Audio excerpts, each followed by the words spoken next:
Money is cool. Aren't you ashamed?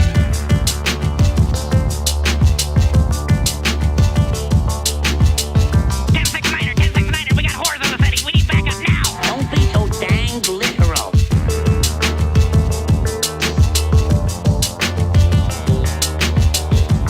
Well, you've got one heck of a nerve. Oh my God! The government is here! Run!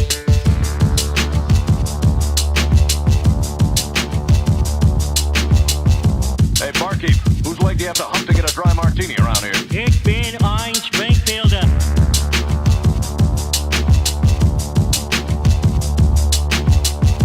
Shut the hell up. I've got the strangest feeling someone's gonna kick his ass.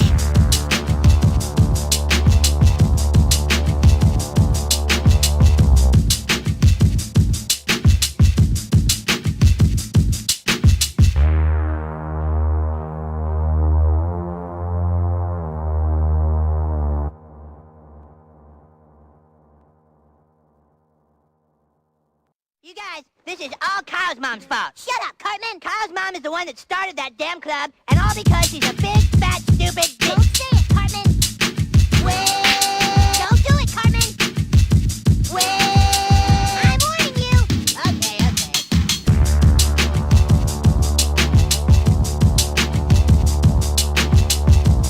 Hello, peasants.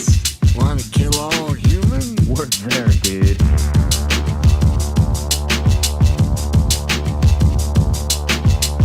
We'd like some money. Yeah, money.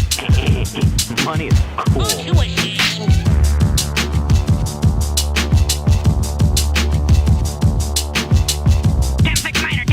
We got whores in the city. We need backup now. Don't be so dang literal.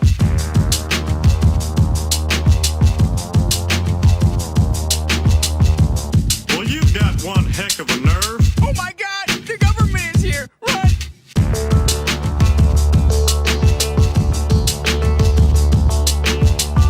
Hey, barkeep, whose leg do you have to hump to get a dry martini around here? Ich bin ein Springfielder.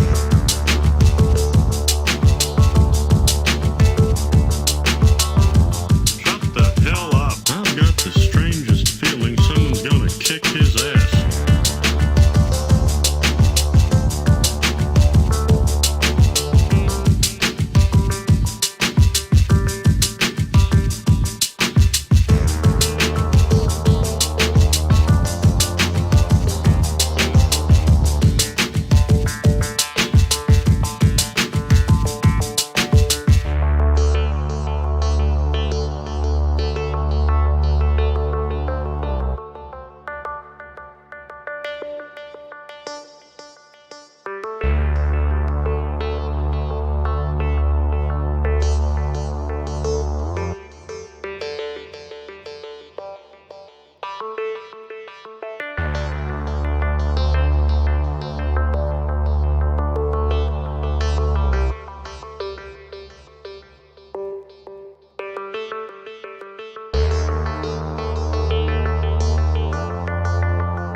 Hello, peasants. Want to kill all human? We're there, dude.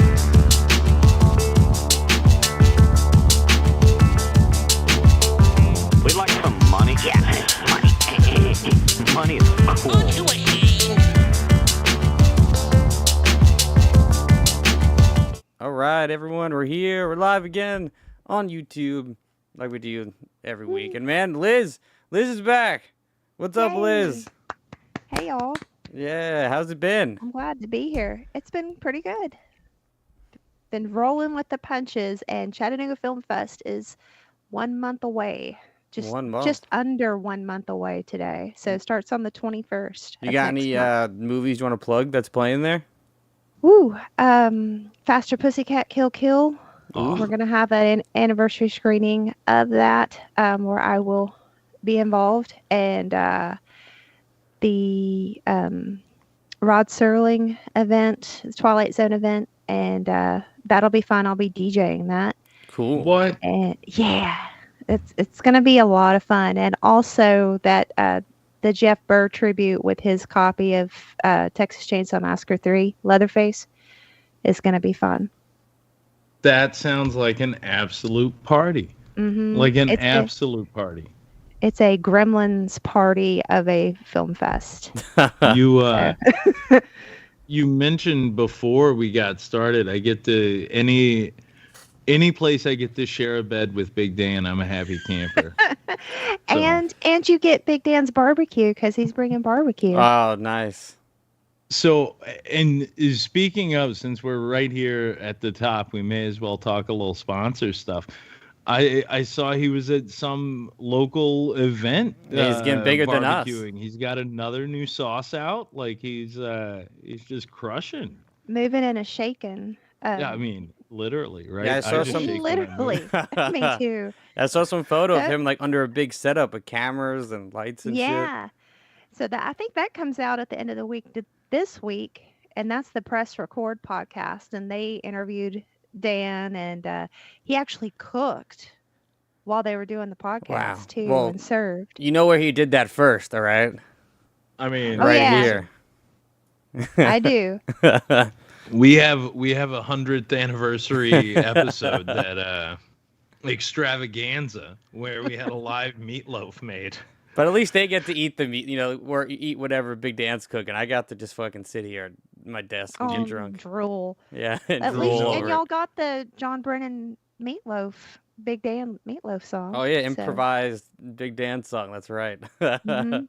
So I saw Dan before I came to the city, and the last thing that I had, because I was in the city last week, Liz. I don't know if you watched or not, but we basically watched straight up pornography On YouTube together. and didn't get banned. Yeah. Didn't get banned. Nice. Yeah.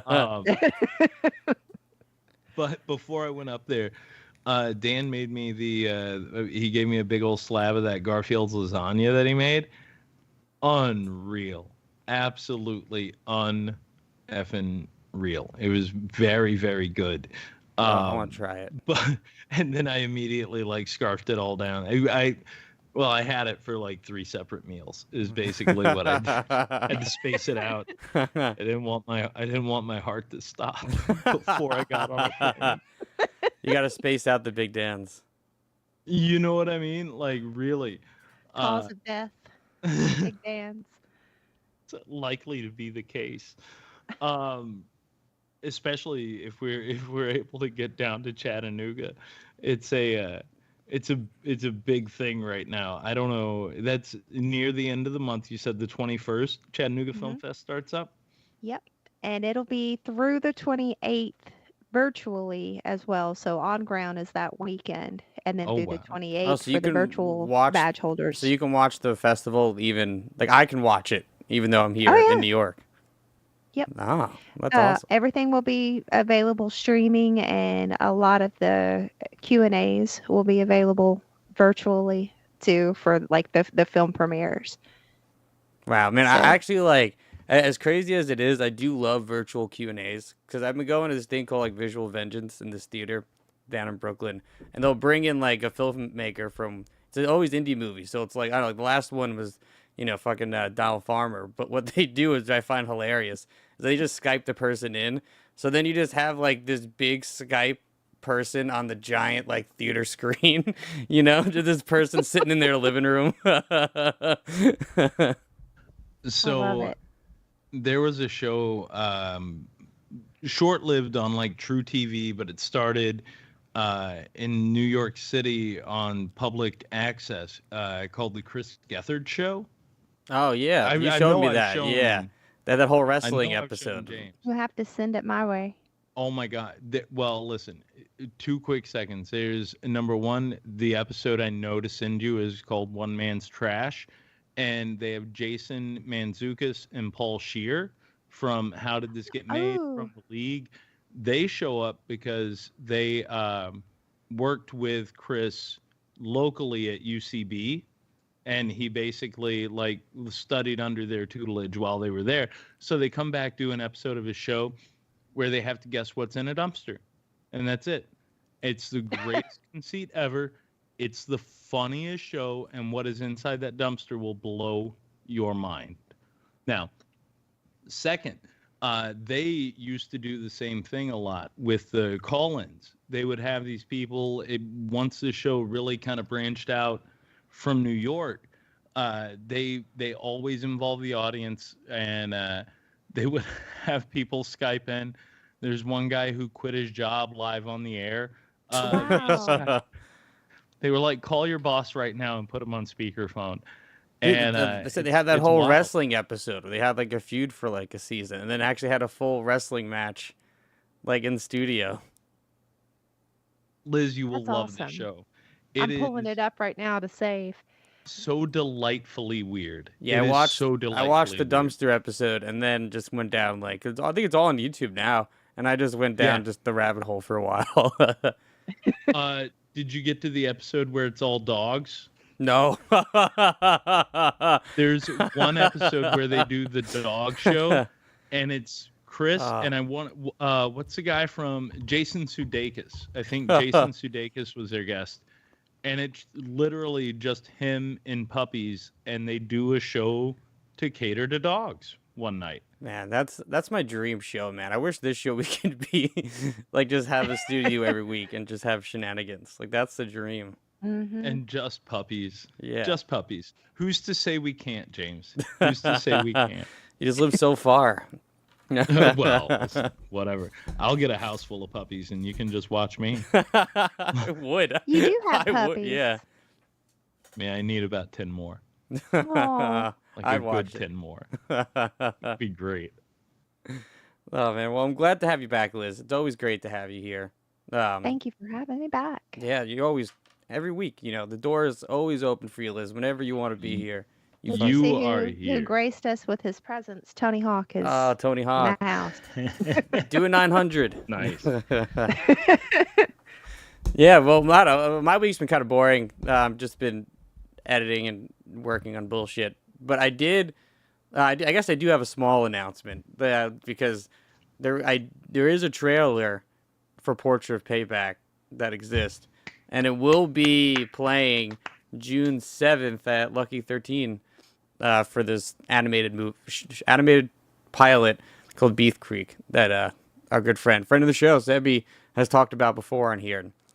Hopefully we'll be able to watch it too and talk about it. But June 7th, we'll have people get to see the first trailer. That's I awesome. cannot wait. Cannot wait. The world doesn't know what's going to hit it at all. Yeah, And I can't speaking of the man himself, Yeah, Steelowitz in Steeler. the chat tonight. He's in the chat too. He's one of the only like 2 people I've sent this trailer to. So when I got the Steeler approval, I knew I made something awesome. His exact text was, "That was wicked awesome." Yes. Well, that's rad. Wait, where is it playing again? Lucky 13. If you're from Brooklyn, you know the punk rock metal bar, Lucky 13. They have like a venue in the back, and they're doing it's a bunch of stuff playing. I don't know everything that's playing except for the main event, which is Beef Creek, which is Steffi's animated pilot he's been working on, which stars, your favorite old man, Ben Johnson, Lloyd Kaufman. So, I mean, absolutely my favorite. My favorite. Man that I did not realize at this particular juncture in my life I would be connected to at the hip, but very much am right now. Yeah, so how's it going in your end, post New York, post Chirpy? It's really kind of funny. I got back on Friday. No, when did I get back? I think I got back Thursday. Because that was the 16th. Yeah, Got we in that recorded night. Wednesday, and then you were gone like the next day. Yeah, I was gone on Thursday. You're right. So I left on Thursday. I get home. The dogs are gone for the night. They're still at camp. I'm picking them up. Or no, Jenna picked them up. Jesus, because we took them the next day back to camp. I had to take them. You took them to dog camp? Well, that's what we call. Yeah. That's where I used to yeah. work. They called it doggy daycare. And That's we, so cool. We just call it camp, and they have to go to separate camps, Liz, because Leroy gets very protective of his sister. Oh. And the 2 times we put them together in the same place, like the first time we put them in a kennel together, that was no good. Leroy wouldn't let anybody come in to the kennel. The second time we put them in separate kennels in the same place, and they say that Leroy was just as agitated, right? Because he could hear her but couldn't get over there, and it was just like a big stressor, right? So now we take them to separate camps. 2 separate locations. One in White House and one in Hendersonville. So Loretta goes to the one in White House. Okay, we drop her off there, and we have to drop her off first. So Leroy sees her get out of the car and go inside, and then he knows that she's not coming back in the car with us. And then I drive him to Hendersonville, and I drop him off there. So what had happened was, after Clutch in the Cave, because I did Clutch in the Cave before I came to New York, which was exceptional, wonderful night. You did Clutch in the Caverns. Yeah. Hey, so I was at the Caverns either the day before that or 2 days before that for Slow Dog. It and was Drive Majesty. literally the day before. Yeah. Beautiful spot. I'd never been there before. So that is the illustrious Grundy County. Yeah, all of that's grungy county. Grungy all day. But You're sitting in there really, and you're like, is this really Grundy County? Am I in the same place? Like, really? I was blown away, though, because it really is like you just walk into the mouth of this beautiful amphitheater, and it's unreal. But yeah, saw them there, dropped the dogs off. Or Jen picked them up the next day because we weren't going to be home for a long time. She picked them up Friday after she dropped me off at the airport to go to the city. I was in the city. Then when I came back, we had to take the dogs again the next Friday morning because me and Jen went to North Carolina for her birthday. Her birthday was this last weekend. Happy birthday, Jen. Happy birthday, Jen. We got a little campground, and it was awesome. Perfect view. Everything was tremendous. It's outside of Asheville, and it's on a private farm that's kind of up in these like foothills, right? So you see the ridge of the Appalachians out behind you. You're literally just like up on this little ridge on these people's little private farm. They've got like 200-300 acres, whatever, trees, all that shit all around you. And then their horses. Oh, wow. So we're sitting there, and you drive past the horse barn on your way up, and we saw them, and we're like, oh, cool, horses. We get up to the campsite. We set up tent. We're having dinner. Everything is nice. All of a sudden, they come just like clopping through camp.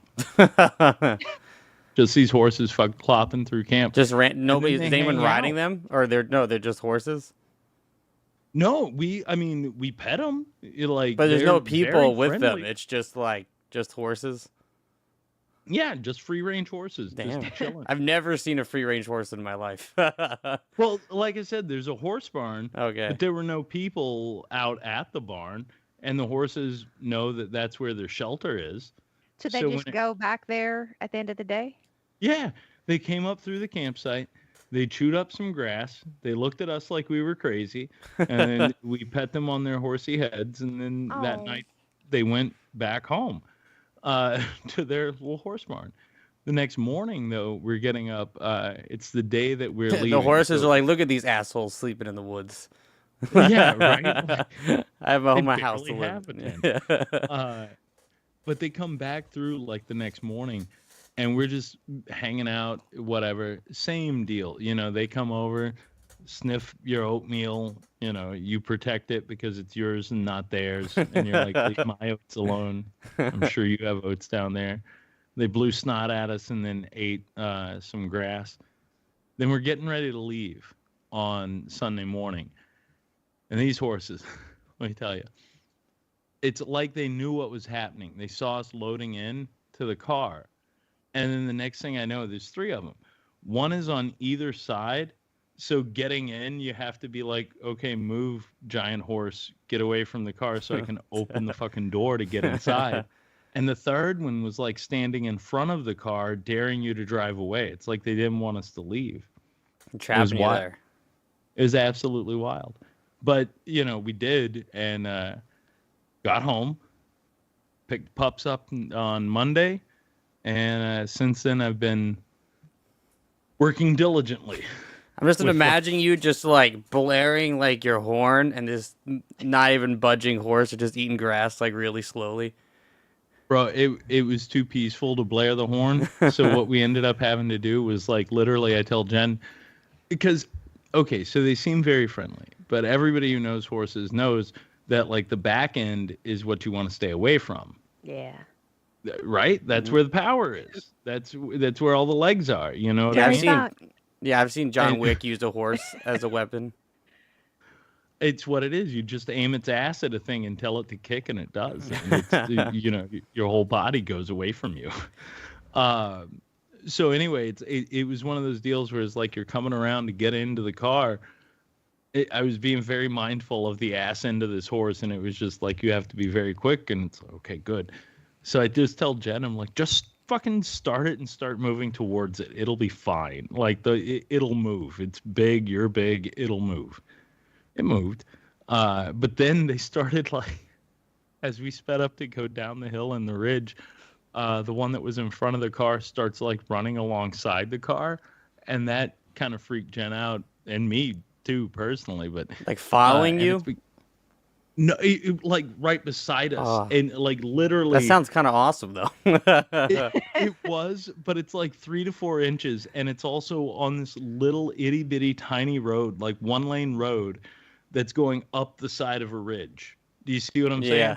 So it's like there's no space for us, barely, but us and a horse is out of the question. You know what I mean? It was terrifying, but yeah, also majestic. You're right. Not gonna lie. Very cool. And then yeah, been back home, been working. Monday and today was more movie stuff. We're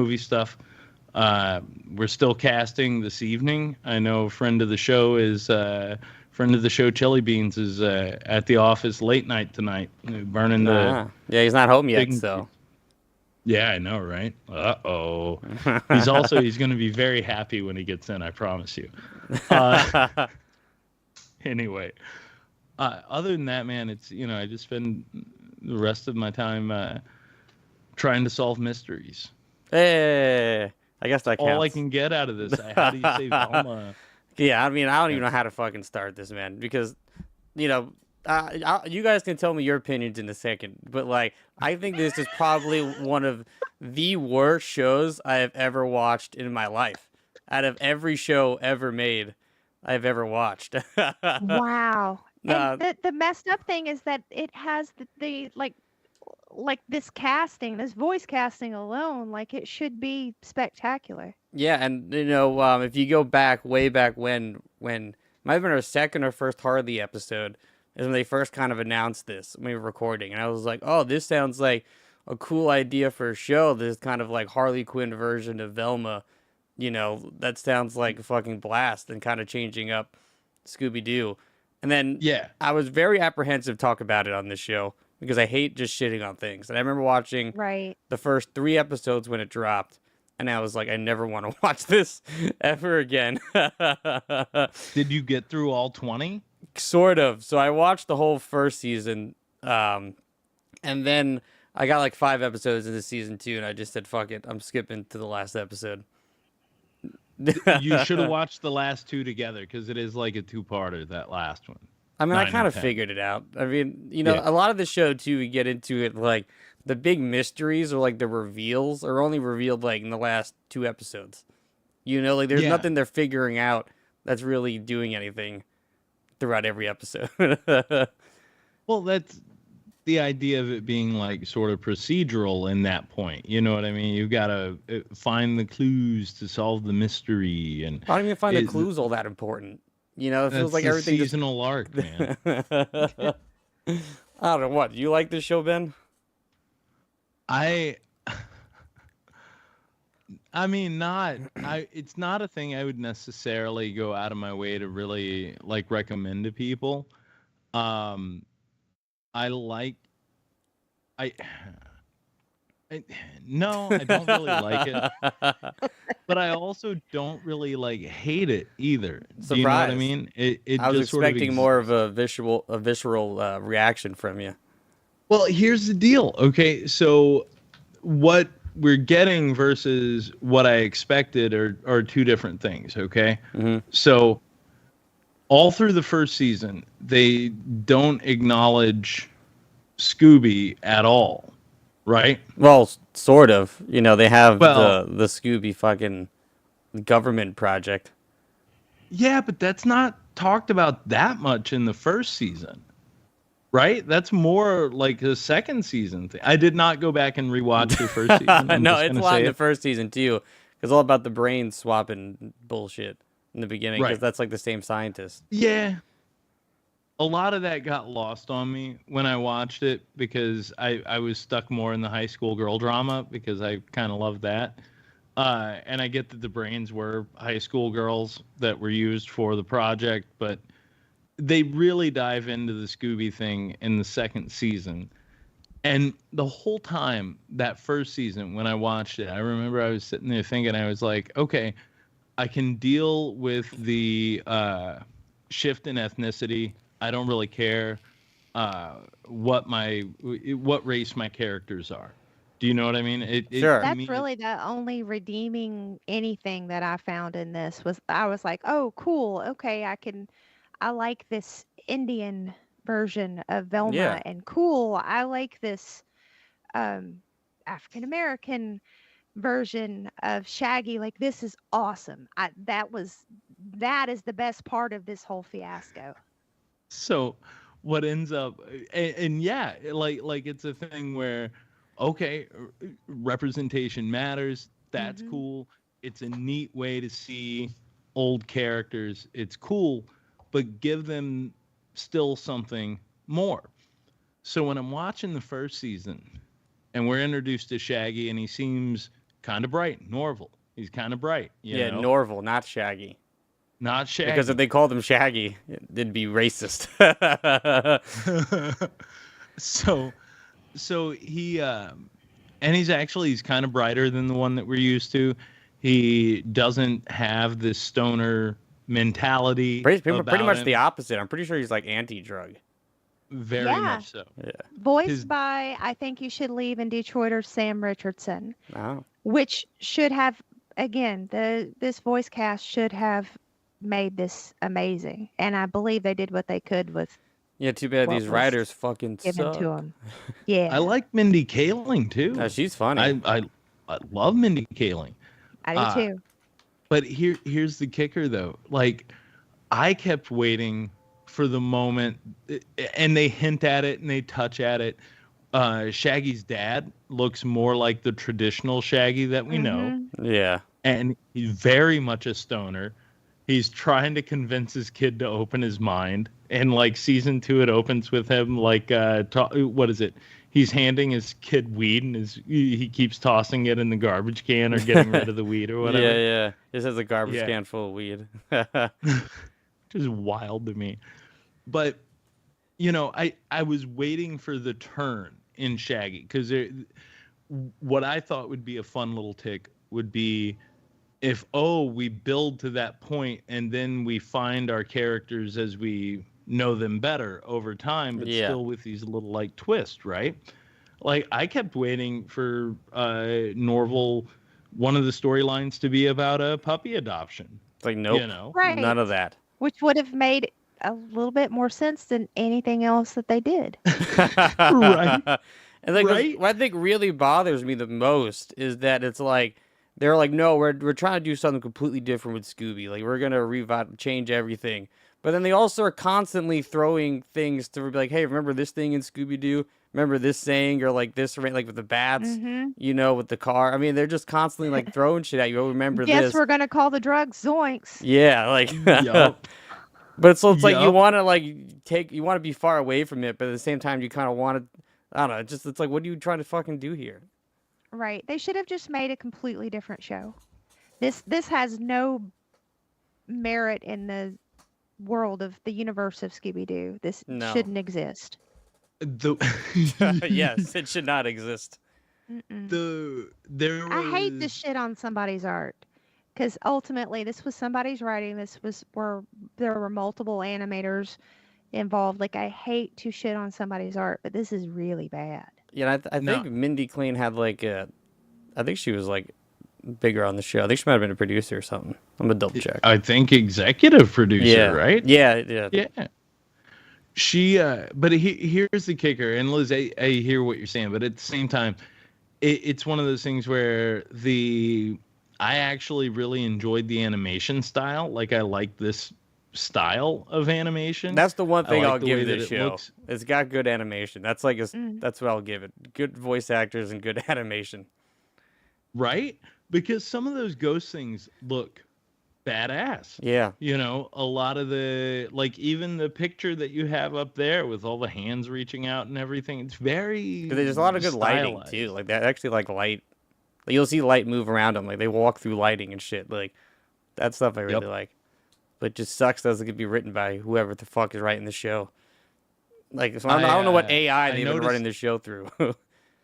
I noticed late in season 2, I want to say it's in like episode 9, maybe episode 10, and I can't remember if they did it beforehand or not, but there's this awesome little moment where they're like walking through the woods like at night, and it's very much like old Scooby-Doo. I thought it was really good homage. They used the music that they used in the originals. Well, that's what I'm saying. Like, if you're gonna, why are you trying to be so different and then try to like be like, and oh, then they here's kept repeating the background, yeah, right? Because the backgrounds Yeah, would yeah. always repeat, you know.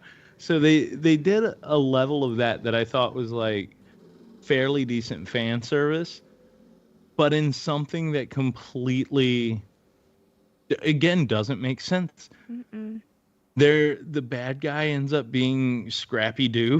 Well, that's second Which- season. The first bad guy. So Yeah. I mean, I don't know about you guys. I figured out the first, like who the bad guy was in the first season pretty fast. I was like, Yeah. oh, it's gonna be the mom, like it's gotta be, and then it is. But then it's like, Yeah. oh no. Then like there's like a last minute like twist where it's like, oh no, it's not the mom. It's really the other Fred's mom who's. They just I feel like they just picked it in the last episode. They're like, all right, it can't just be Velma's mom. Let's just I fuck. do appreciate in that madness and in the Jones and their business and all that. I love hearing Frank Welker's voice Yeah. in something, you know. So I'm glad that he was, you know, he's not Fred, but he's Fred's dad. So that's cool. Fred is Dennis from I Think You Should Leave. Yeah. Yeah. Not I Think You Should Leave from It's Always Always Sunny. Sunny. Yeah. It's so that was a nice little twist. So there's one nice thing that I can say. You know, you always thought Dennis was a serial killer. For a minute there, we thought Fred was a serial killer. I think Fred's Mhm. my like least favorite person in this entire show. Like I've never found someone so annoying. I guess they were trying to make him annoying as like this rich white kid, but it was just like unbearably annoying. Not funny at all. No. And- There really wasn't any, like, even the dialogue that's like where it's so trying so hard to be sharp-witted dialogue. Yeah. And they just end up just that's where explaining it falls to you. short. Yes, that when they're like, yeah, like the comedians after the Me Too movement, that stuck in the back of my head. After Mindy said it, I was just like, why did you even? Why? Why was that written for you to say? Mm-hmm. There's Ridiculous. a lot of that throughout this though, and it's, and I hate to put it in these I hate to put it in these terms, but it's like this, it's, man, okay, I'm gonna sound like I'm way too I'm way too middle-aged and white, but it is a lot of like this pandering to a the idea of woke, the idea Yeah. of whatever, and it doesn't even do it well. Is the Mm-mm. thing? Because it's also It's very yeah, forced. it's so forced. Yeah. But then also It's wants one- to be a little edgy, and then it's also not that either. Yeah, it cannot find its place. If they had truly pushed this over, truly pushed it over an edge to where it is like hard R status, I should have made it think- like Harley Quinn. You know, you Yes. take the property what it Which- is, turn it up to like a fucking 1,000, you know, and then you James, really I owe you a big apology for Harley Quinn. yeah, you watched it. I finally broke down and Ah. watched a few episodes. Fuck and yeah. it's pretty rad. It only gets better. Way better lesbian love story than Velma and Daphne. Way better. and that's the other thing. So like, okay, as a guy who came up who came up in the time like at the height of like Velma stuff, do you know what I mean, like Velma pornography, The height of the Velma pornography. I mean, I was there at the dawn of it, brother, on the internet. She let me was tell you. banging Shaggy. She was banging Fred. She's banging the underwater monsters. I've been there. I've seen it all. See, I've watched it happen. She was But, banging anything that moved. So the idea of her and Daphne like has existed on or in the minds of young men since the show debuted in the 60s, right? Anyway, that notion is not a new notion. Watching it work out, I thought there's a level of their dynamic that was interesting. That was fairly interesting. Had it been explored a little bit better, had it not felt kind of pushed. Yeah, I think it would've- felt so pushed. It was like would've suddenly resonated yeah. more. Like it was like You still- fucking like one episode. They're like, oh, now we're just dating, and I was like, what? Where did this? I No. mean, yeah, They did it wrong. And I get that there's a notion of like time and how to build these things out, all of that stuff, whatever. And sometimes some things have to end up on a cutting room floor. Sometimes elements get ripped from story. All of that stuff I get. But at the same time, I think because that has been in the fantasy mind yeah.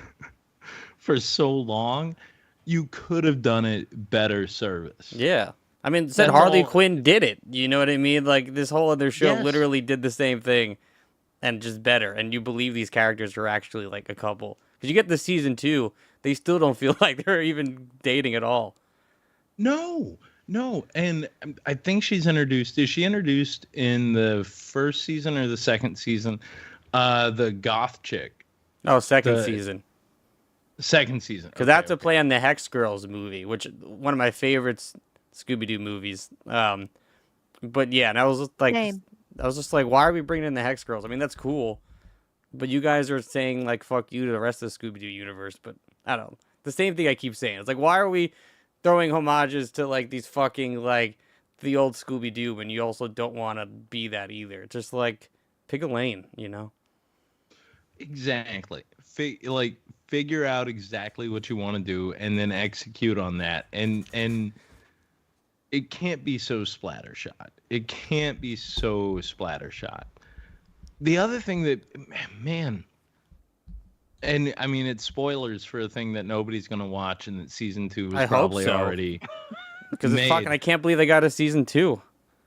But the other reveal in the near the end of the second season is the evil stepmother ploy.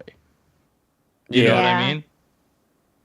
Again, very simple, very basic, and it's like it didn't even really make sense. No, they just that yeah, they It just didn't threw it in need there. to be. Yeah. It didn't.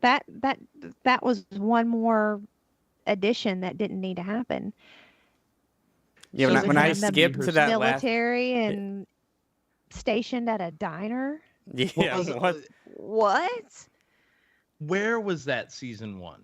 Do you know what I mean? Like where? Right. Because I don't remember that, and then I'm watching today the back half. Because here's how I watched it. I watched it the first full season when it came out, just to say that I did because I was curious about it, right? Didn't rewatch any of it. Didn't need to. Understood everything I needed to understand from it. Second season comes out. When it first hit Max, I watched 4 episodes. And then over the last 2 days is when I watched the last 6. So season 1's not necessarily fresh, but I remember I liked the, it's not like the dance they go to, but it's like the, almost like that haunted bash sort of situation that they do in the first one. Maybe it is like a dance, but they're all at like almost like an amusement park thing. And again, that felt old Scooby-Doo to me. Felt very good, but a little newer. There are standout moments, but I don't know. But then you have like Velma too, like being like the worst detective ever, who was just blatantly accusing people constantly, of just everything. constantly. And I don't feel anything redeeming about Velma at all. Like I get in the first pilot, she's like kind of bullied, you know, she's a loser, and no one believes her. Her mom's got kidnapped, whatever. Like that's some cool story. But then there's like episodes where she's like also like being bitchy to people. She's also being super selfish about things. She's like, I don't know when I'm supposed to like feel related to her in any way. Root Like, for her? yeah, like when am I supposed to root for this person? Because I don't feel like I need to. I don't want to. So, and like, yeah, that's a huge thing. In the first one, she's slightly relatable if you've ever been picked on or bullied or whatever, slightly relatable. But then she takes that dive as she starts to become more popular and she falls into that The second trap. she needs to flip over, she just flips. Like, whatever. It is maddening. It is maddening. But she also, it's like, to your point of her being a bad detective, another fun thing is to watch how she improves over the course of time. You know, the tips and tricks that she does pick up on, you know, all of that stuff would be a better watch. Yeah. Would also be a better watch to see someone come into their own as like a real detective and actually uncover something that's not just this stupid like an little actual familial moment plot. that I remember from the finale that I thought was cool is when she goes to the sheriff and she gives him the full complete, like, here's my file of my mom, I solved your case, here's the full, you know, the file, whatever. And I was like, that's a fucking power move right there. Where's more of that stuff, you know? Exactly. Do y'all feel like this would have worked better as a spin-off, like a modernized spin-off, as opposed to this weird reworking or reimagining? Because that's what I think I think so, yeah. it should have been. Had it been written that way, I think we all would have been singing a different tune. That's what I'm saying. If you made it, I thought there was going to be a lot more like Harley Quinn, where it's like you have this universe of things, and then you just kind of fuck with it a bit. You crank it up to like 1,000, and you just make it really crazy. But then the characters still have a lot of depth to them, and there's still a lot of like emotions they're going through. Not just fucking weird hallucinations for some reason. Yeah, everybody's tripping out constantly. That's all it is. My dead grandmother's telling me this. My ghost whatever is telling me that. Dumb. Dumb. Yeah, and I think I actually hate season 2 more. Yeah. It's like way worse. Yeah, and it from the point you saw it gets no better. Well, and like, you know, and a point too, which I liked in what they were kind of doing in the show in the first season was like, oh, ghosts are not real. Just like Scooby-Doo, these ghosts just the ghosts aren't real. And it was kind of like, by the end of that first season, like, okay, this show does exist in a reality. Like, I don't want to say a real world, but you know, like a real, you know, they live in like our normal world. But then you get to like season 2 where they actually have ghosts. I was just like, you're just throwing all that shit out the window now. Now I don't know what to believe in the show. Well, you know what season 3 is going to tell you.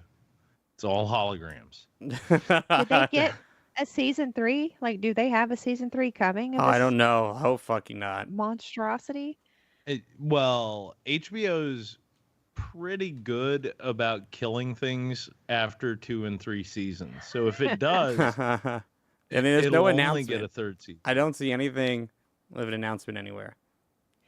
So I will tell you the upside to me watching this was that I watched it with my oldest child, or I started watching it with my oldest child.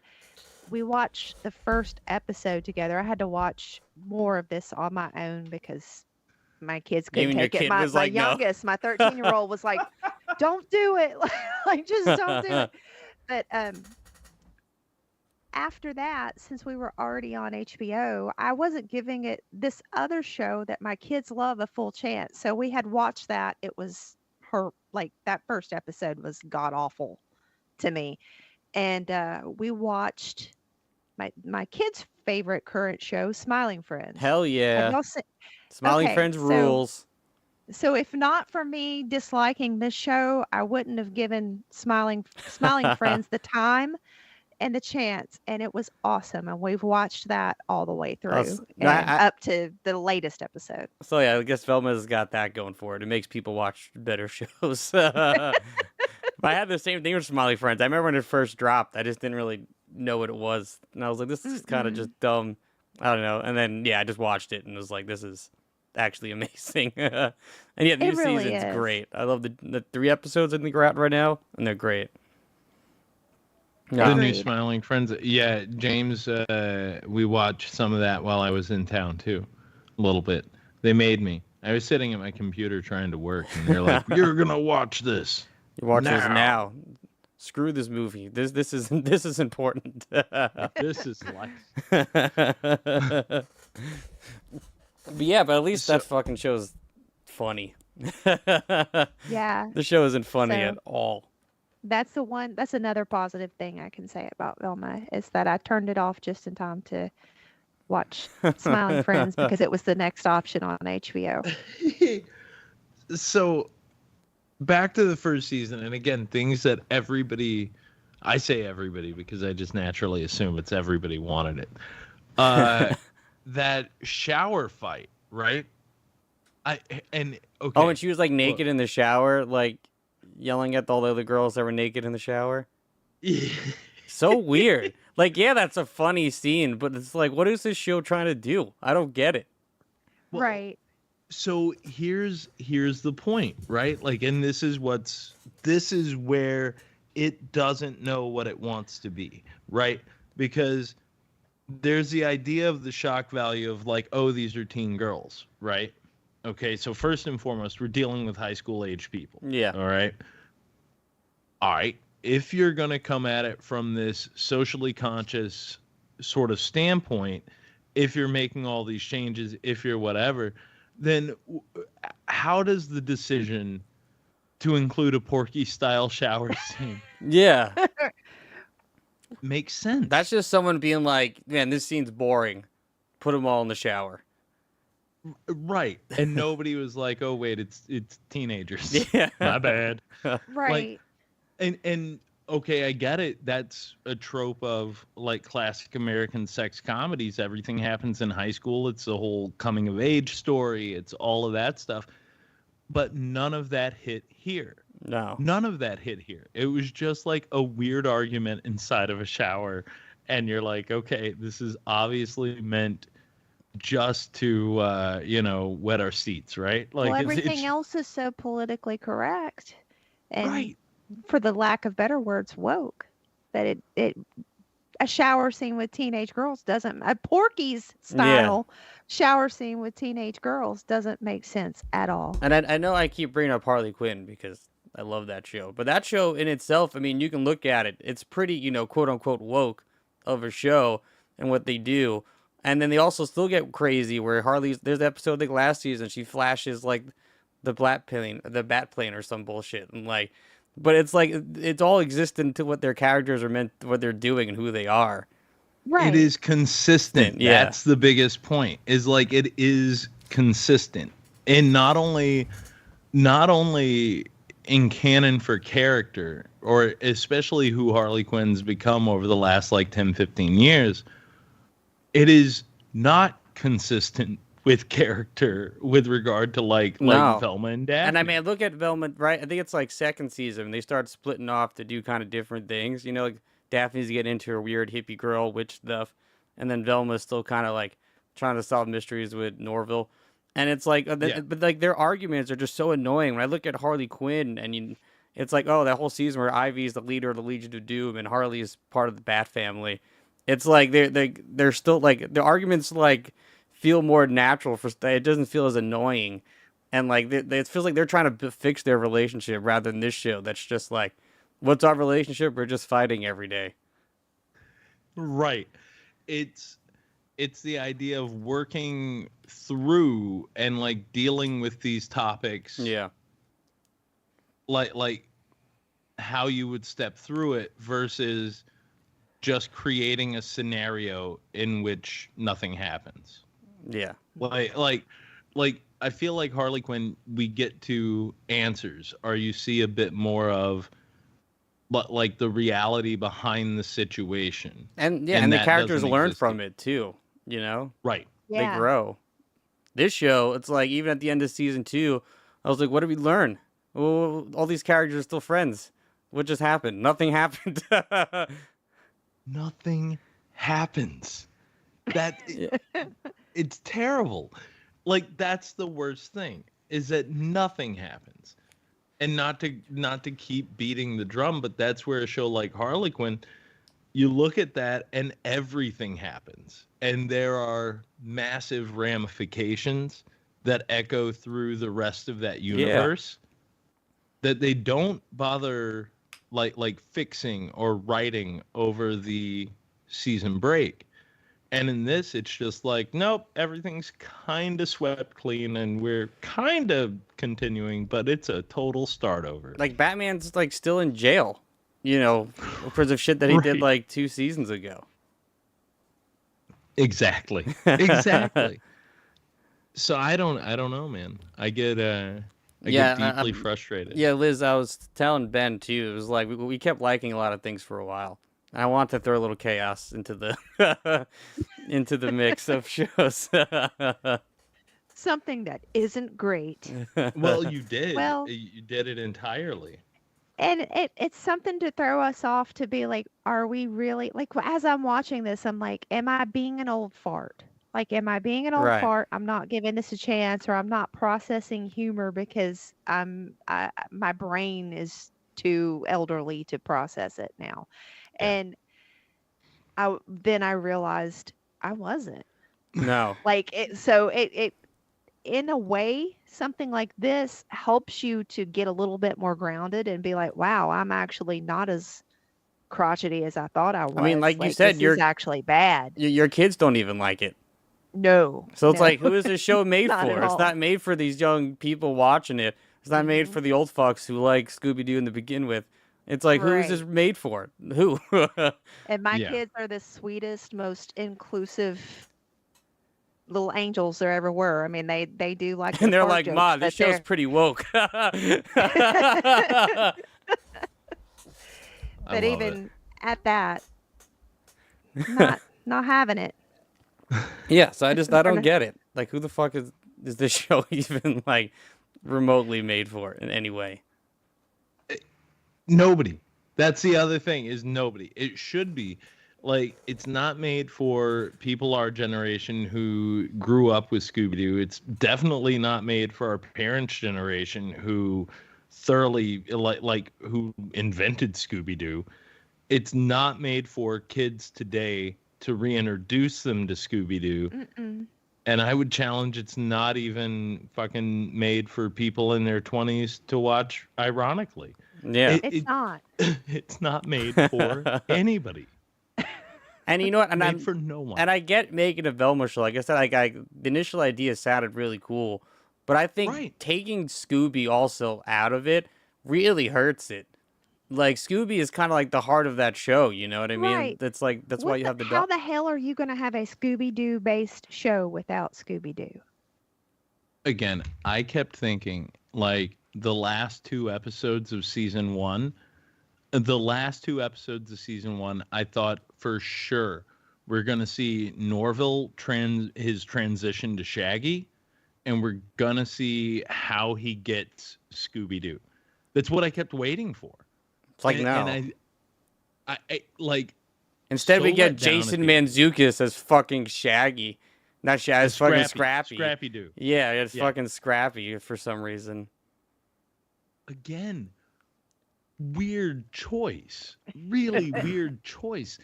And he keeps referring to him as Uncle Scooby-Doo, Uncle Scooby, whatever. And the fact that it's this talking dog program, stupid. Just stupid. And Oh, so stupid. now I could understand but I shouldn't have to do the writer's work for them, and I'm not going to. But like, I could understand it if, okay, there's an acronym, okay, government making dogs, okay, talking dogs, okay, I can get on board with all of that as long as the dog is brainwashed, thinks its name is Scooby, or that's the only word it's ever really familiar with, right? And then, like, maybe it's programmed with Scooby-Dooby-Doo in its fucking thing, and that's like its call words. And then maybe the Scooby snacks are a thing to calm it down. There's a way to make it work, as long as the dog is... When they first started talking about the brain swap and stuff, I was like, oh, they're going to put a person's brain in a dog, and that's going to be Scooby-Doo. Yeah. And that's why he talks. 100%. See, and it would even be better if in solving the mystery, right, the brain mystery or whatever, they find the pup that's like the last remnants. The government could have blown them all up, but then there's one puppy They had to left, rescue him, what I mean? Norville rescues him from a lab or something. Exactly. Like, that's where the mystery leads you, is to the lab, and the government has destroyed it all. The armies come in, and and then there's one little dog whining in the corner. little going, puppy just "Ruh-roh." whining over there. And it's a little puppy voice going, "Ruh-roh, ruh-roh." But that's what I hate. Like, I'm kind of glad they didn't do that shit too, because like, like I hate when things have to explain things that's been around for a while. Like I don't need to know why Scooby talks. I just don't. Like they've been doing all the Spider-Man Mondays, screening all the Spider-Man movies, and we got to the Amazing Spider-Man movies. I haven't seen them in a while, and it's all about Peter Parker's dead parents, and like oh, my parents they just went missing. It's like I've never given a shit about who Peter Parker's parents were, ever. Like I don't care if he lives with his aunt and uncle.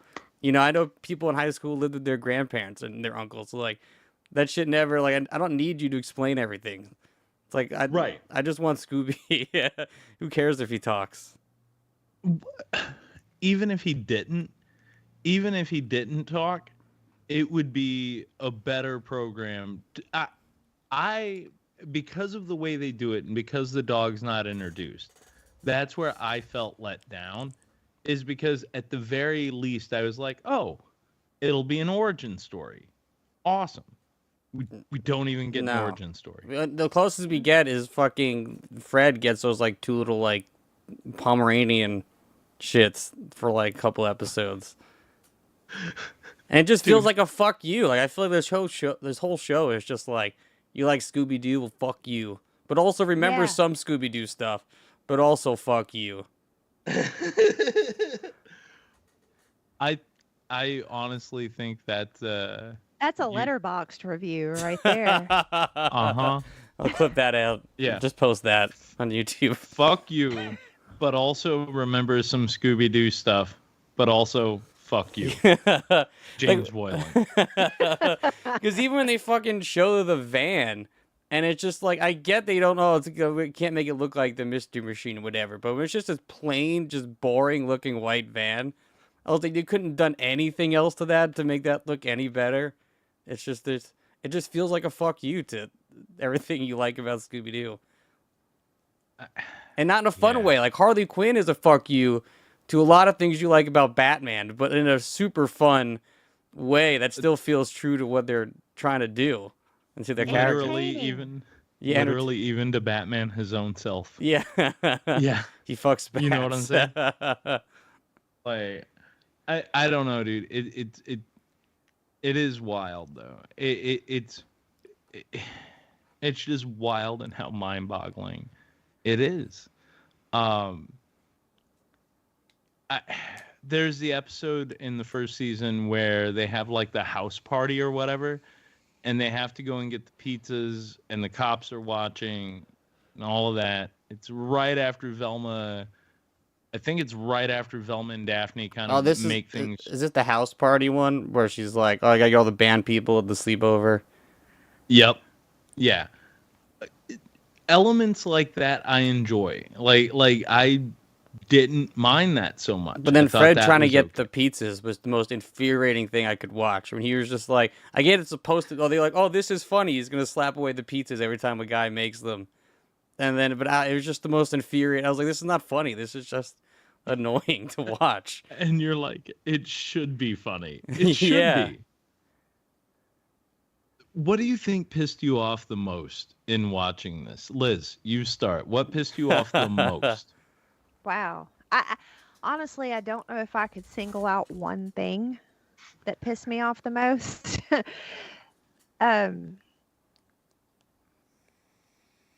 Let's think.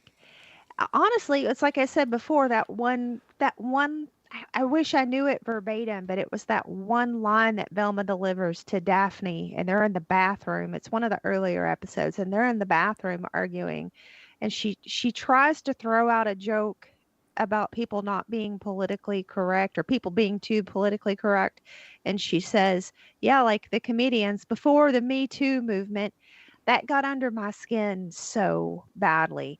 And it's the little dings like that Yeah. that don't come off as dings. There's they a bunch of they that. just land so dry. Yeah, there's a And- fucking bunch of that in there. It drives me also. Yeah, it's terrible. Because they also have to. So that's worse than not having Scooby Doo to me. Yeah. Like they could not have Scooby Doo and have written better jokes, and maybe I would have liked this a little bit more.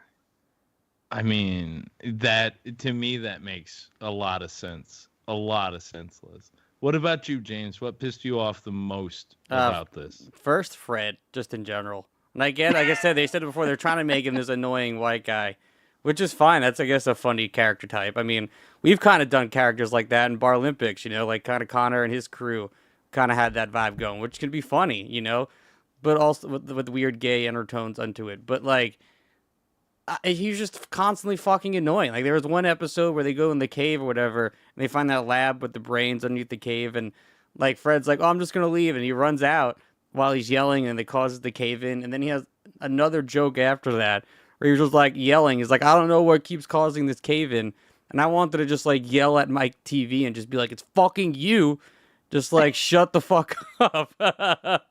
Like, he's just so infuriating as a character. Like, in the most annoying way possible. And then, yeah, the fact that, like, Velma's got to constantly, besides her, like, yeah, shitty quippy lines, like the Me Too movement joke, but she also has to, like, explain jokes a lot of the times.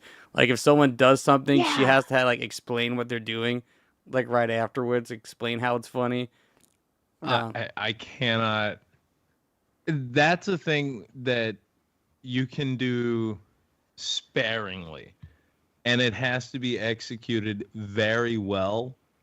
Otherwise, it means that your joke is shitty. Yeah. Do you know what I mean? Like, exactly. I do think there are moments where, like, a really well-placed, like, flat, like a line that just falls flat to the audience, and then the character explaining how it's a joke is actually funny in their awkwardness, you know? Yeah. Few times that really works. It does not work every time, and it does not work in this. Especially not in this show. No. Yeah.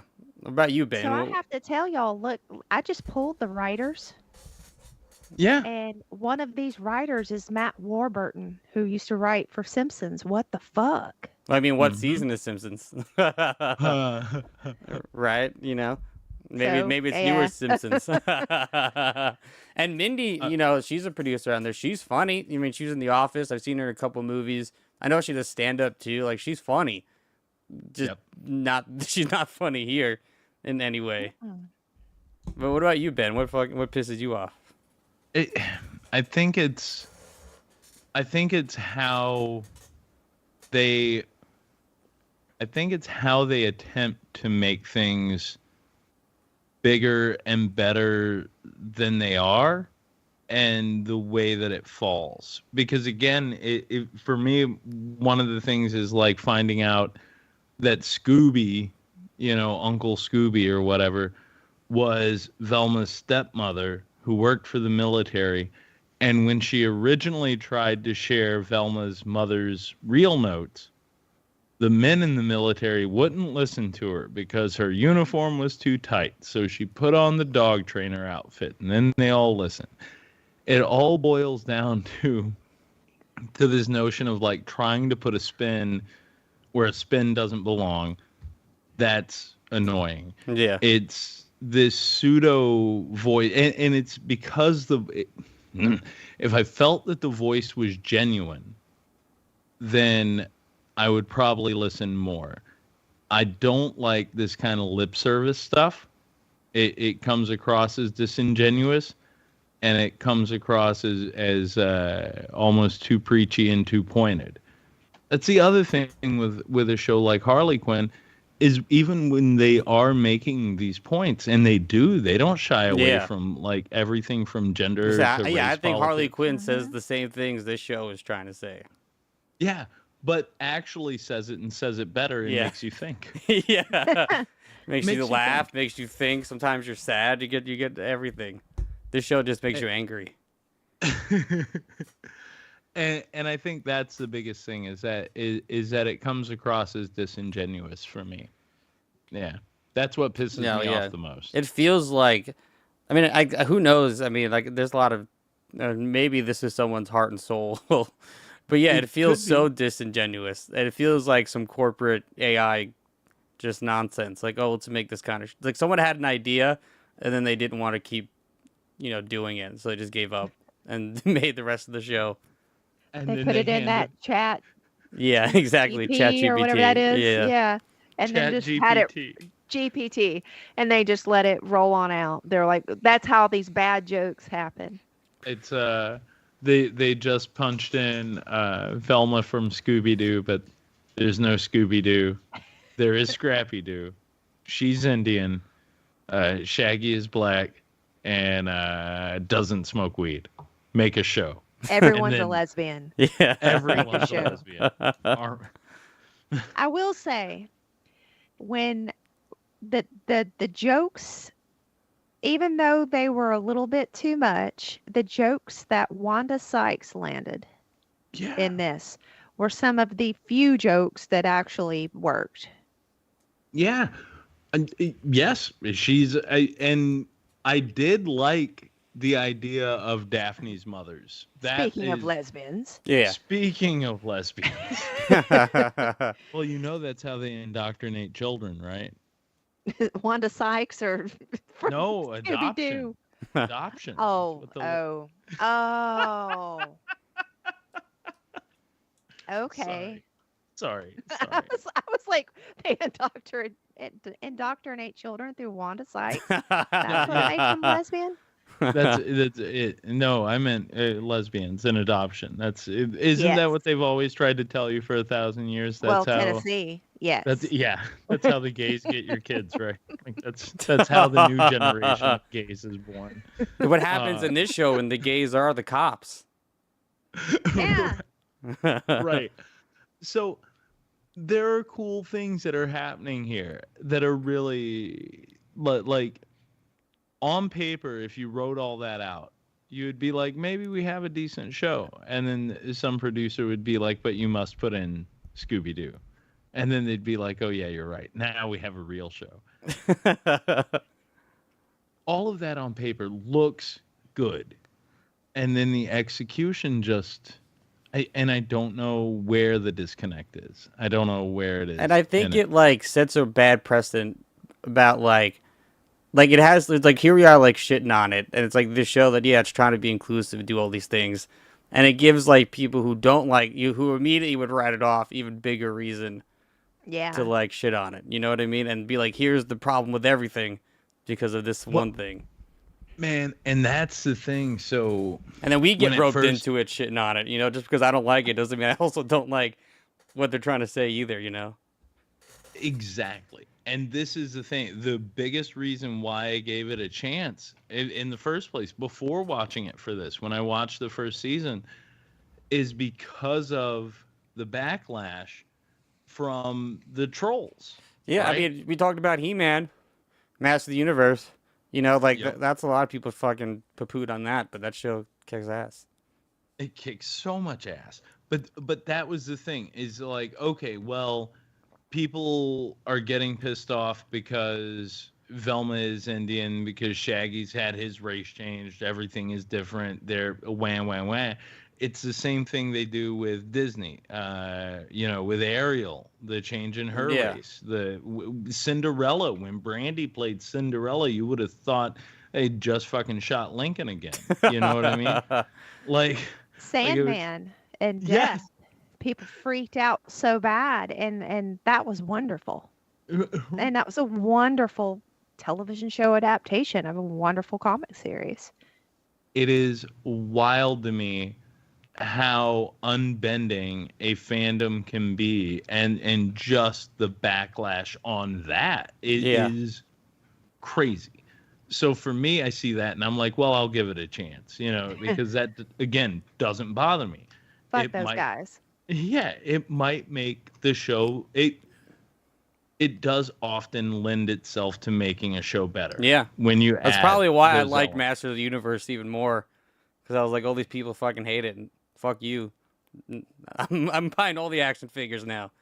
I'm buying that teal action figure. 100%. But, you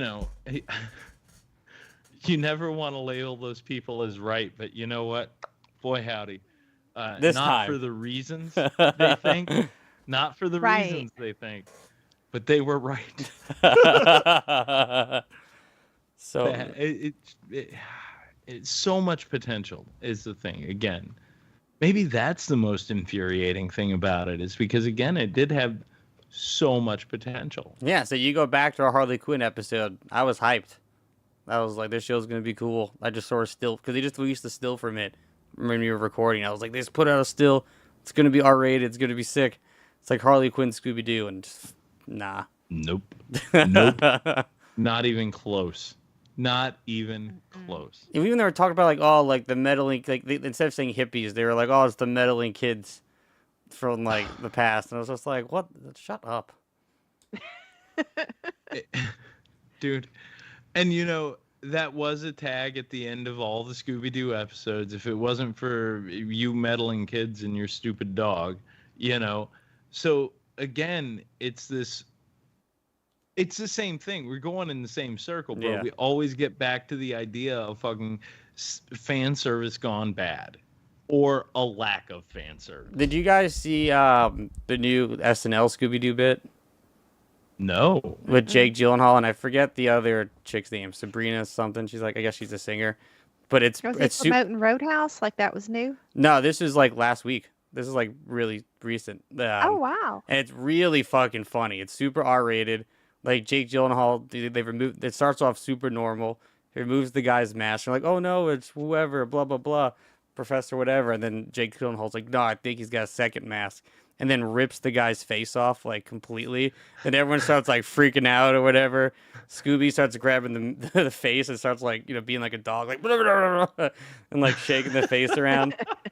Like that's the adaptation. That's way better than this entire 2 seasons of a show. That's great. That's fucking great.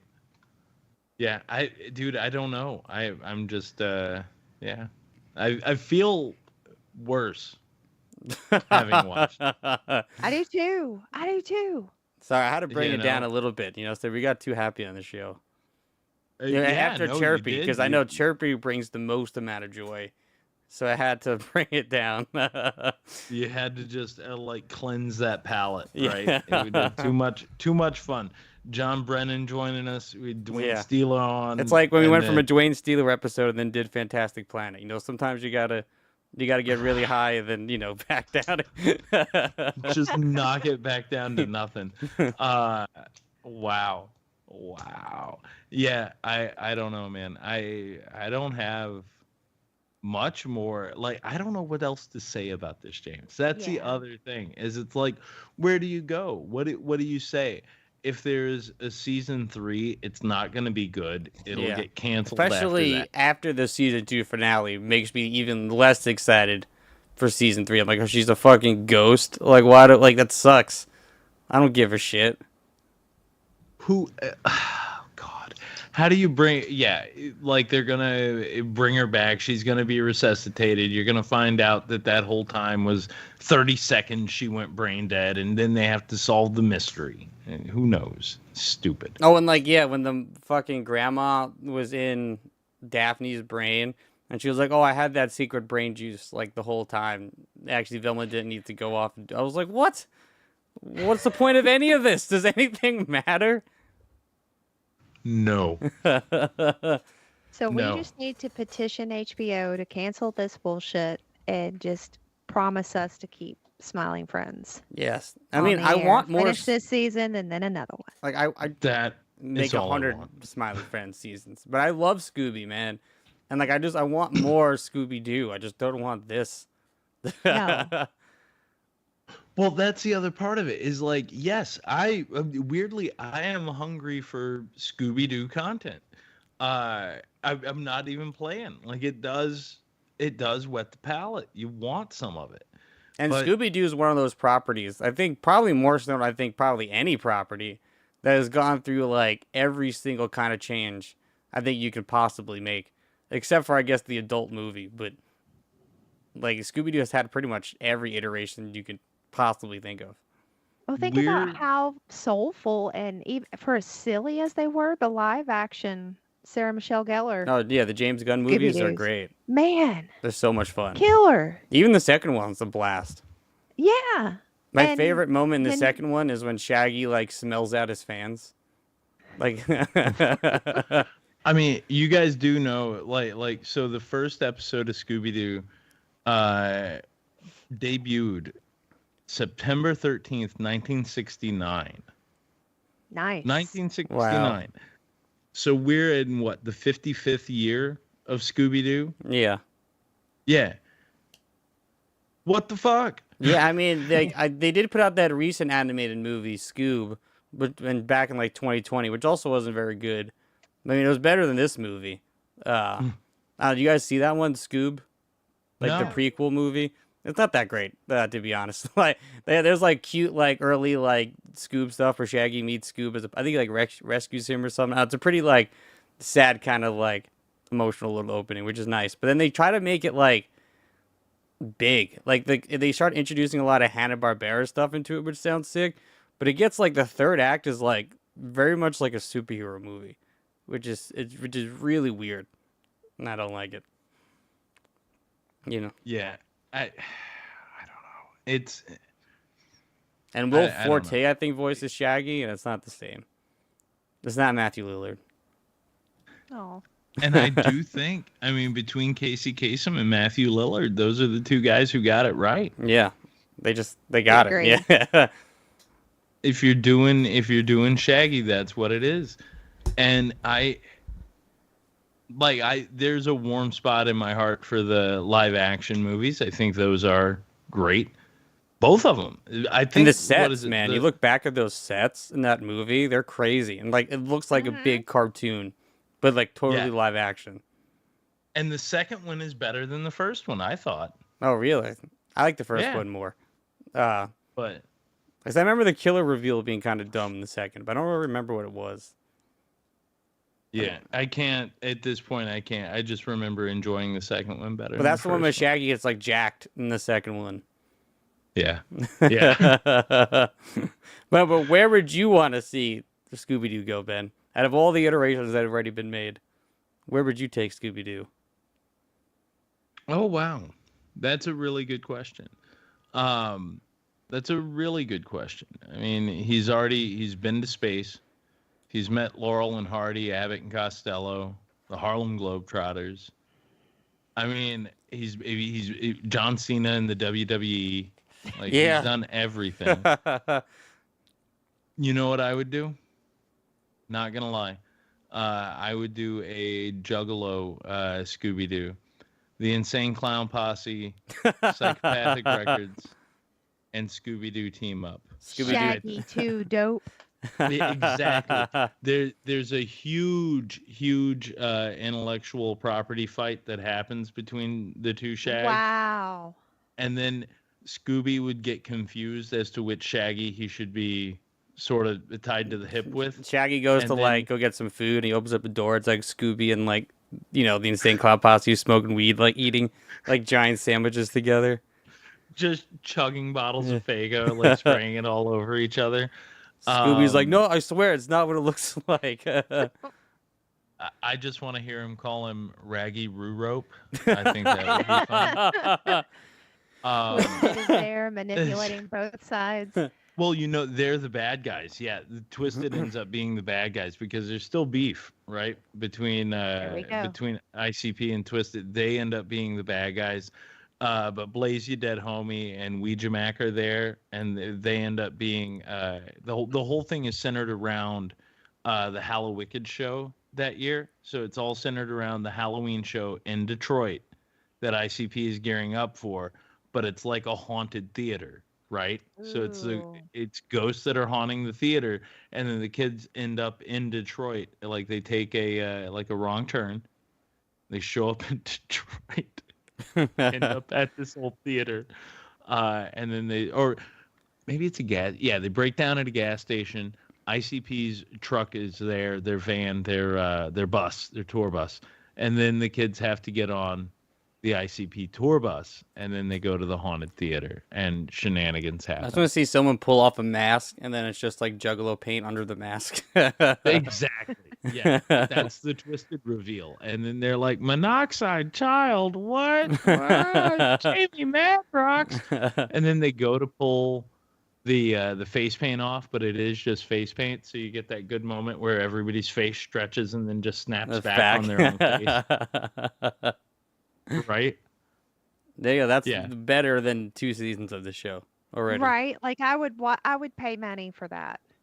I would never pay money willingly for this. It just happened to be on a streaming service that I already have a subscription to. I mean, I would love to see a third Scooby-Doo movie still. I think all those actors are still great, and they're not doing enough that they couldn't do it. That I think that it's like would be sick, you know. I would love to see an older Scooby-Doo. Dude, there's so much that we could have done with this. So much more we could have done with this. Yeah, I don't know. Speaking of old men in my life, I just got a text. I apologize. I know the phone's down during the show, but unfortunately, I did get a text that I must respond to right quick. It's one of those wonderful late night request from a madman. So I need you to call these people. Yeah. No, I think it's a test. He's just making sure we're still up and answering things. Making sure you're still there. You do a little chaos just to make sure you guys are still like active. And aware. And it's a hell of a request. So I'll just put it that way. I'll tell you guys when this is done. But all right, well, we can start rolling out because I don't know what the fuck else to say about this god awful fucking show. Can I tell you that's the problem with either things that are really great or really bad, or things that just don't. The big problem with this show is like there are moments where you feel like it wants to spark conversation. Yeah, it wants to. It tries to get you moving, but it sparks the wrong conversation. Yeah. Well, and then too, it's like it all becomes like how stupid it is and how there are better ways to execute is what the conversation becomes versus what I think the show wants you to look at. Oh, lame. All right, well, Ben Johnson, since you already had your whole moment here, what are you gonna give the show? No, it's a big old fat Derek, man. Oh, it's not playing. Well, I'll get the point. I can just keep doing it.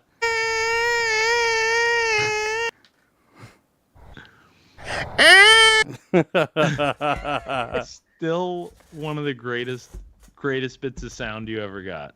I'll never forget it, honestly. I remember when it happened, and I was like, I'm saving this.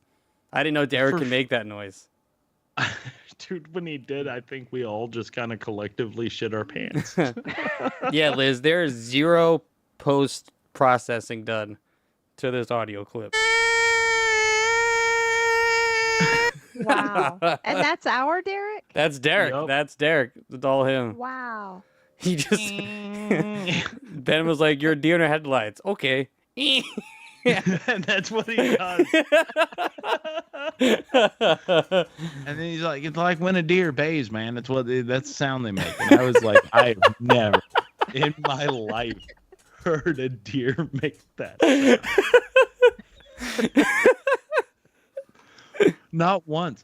I live with deer around me and other things roaming in these here woods. I've never heard a deer make Derek- that. Yeah, Derek I've grown is- up with deer my entire life. I've never heard one make that sound. Derek's off No. like fucking, you know... Deers, on the other hand. He's I getting mean- into the role, you know, he's method acting, so he's just like hanging out with deer, mimicking their noises.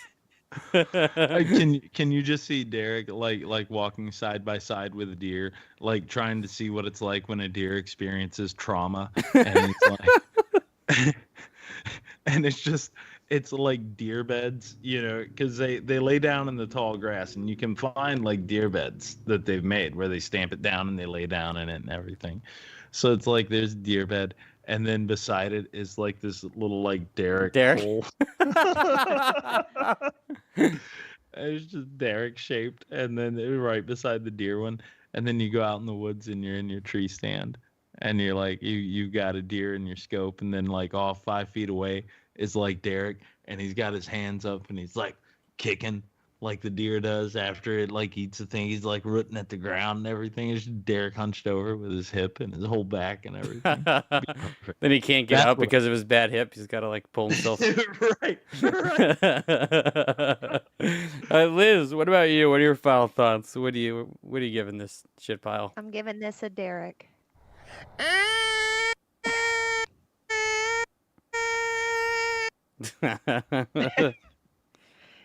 It's just Yeah. not good. It's a Derek and an extra Derek for me. Yeah, I wish we had like another soundbite of just like the worst thing I could possibly hate. It's just not good. And like I said, it had the potential with the voice casting alone to be one of the greatest cartoon shows that could have ever been. And I don't know how the writing fell so short. And visually, it looks great. Yeah. Yeah. Writing wise, story wise, it's god awful. Yeah, someone And I fucking- I hate to shit on it. Yeah, and someone put money in this. I mean, yeah, the animation's great. Right. Like, I don't get how something with this much money can just suck this much. This bad. And it's disgusting. Like as a Scooby Doo It's kid, disgusting. and, you know, it's just disgusting. So I like I said though, this is somebody's art. Somebody really did a great job of drawing this. Somebody Yeah. really did a great job of putting the animation together. Somebody really didn't do a good job of writing, or multiple people didn't do a good job of writing. Yes. That said, this might be somebody's cup of tea. This might be I somebody haven't else seen out it. there, their cup of tea, and more power to them. I mean, Dwayne agrees with you, Liz. He says, I agree. This is bad comedy. It is. It's bad comedy. It's not fun. And that's the thing. Is something like this should be fun, Yes, Yeah. not fun. it missed that mark 500 times over. 500 times over. Yeah. I mean, I think you all know what I'm giving it.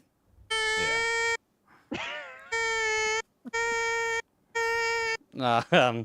Yeah, this shit fucking sucks. Everything about it sucks. I mean, no, the animation's cool. And all the actors are good actors, you know.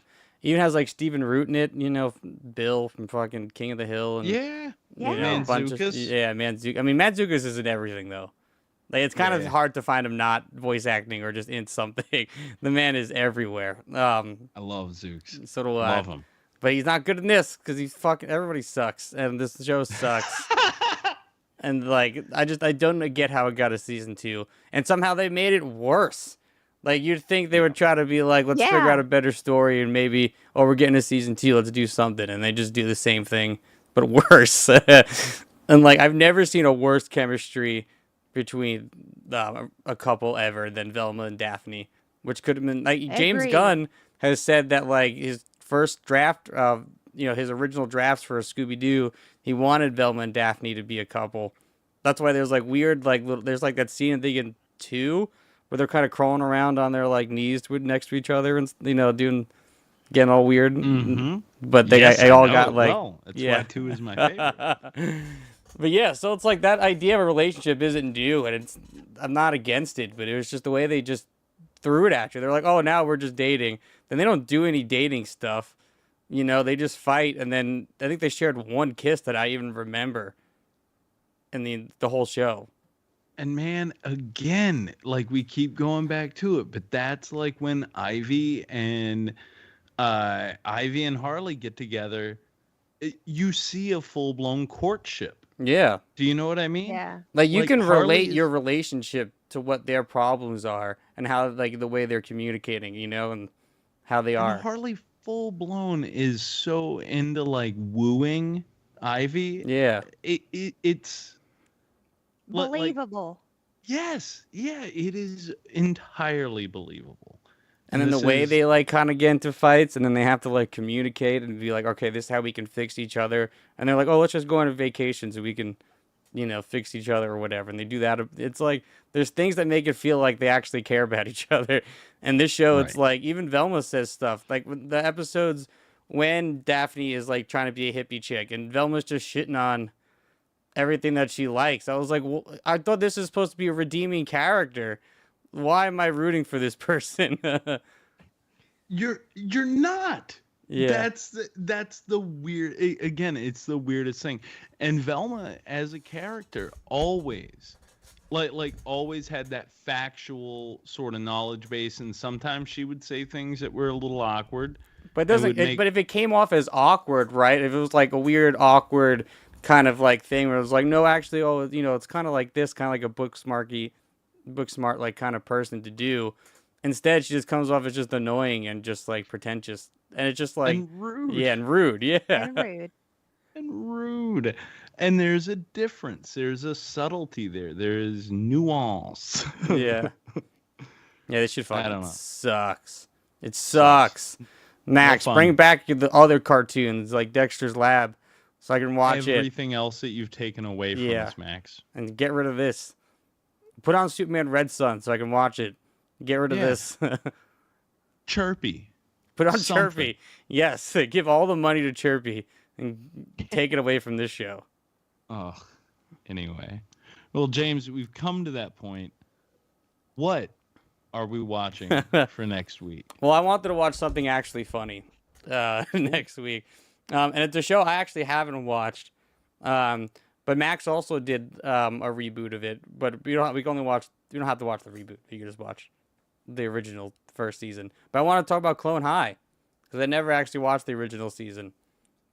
And Nice. and it's on Max. I did check. I know it's on Max unless they fucking pull it off. It is. So, and yeah, so if you guys want to watch the reboot season, you can watch that too. But I was gonna focus on the original season because I haven't watched the original, and I wanted to watch the very- new one, but I didn't want to watch it until I saw the original. So I wanted like a base to kind of go off of. And I think it's Well, made by the Russo brothers, if I'm correct, or they were like animation directors on it, or like producers on it, or something, which is cool because I like the Russo brothers.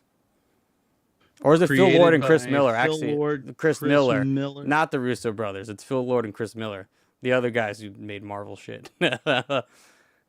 Populated with well-known historical figures, Joan of Arc, Gandhi, Cleopatra, JFK. Yeah, I mean, have you Great. guys seen this?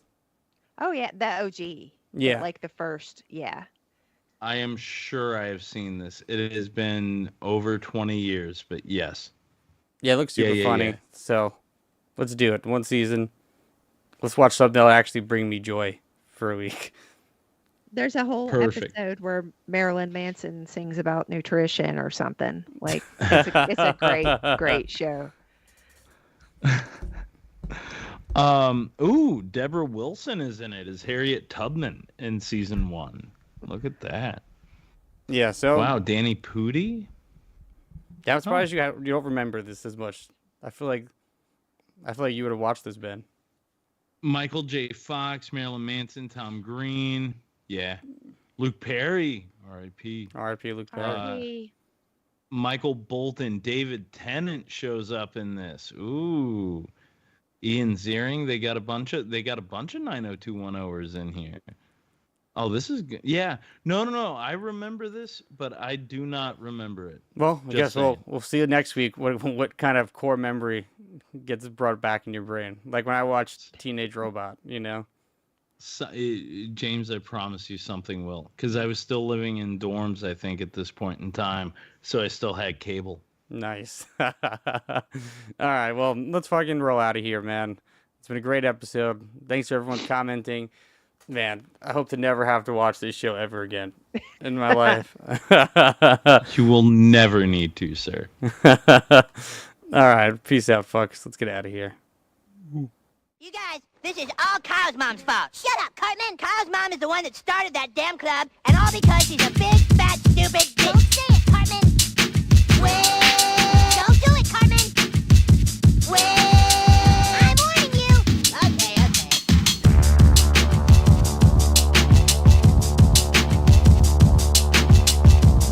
Hello, peasants. Want to kill all humans? Work there, dude.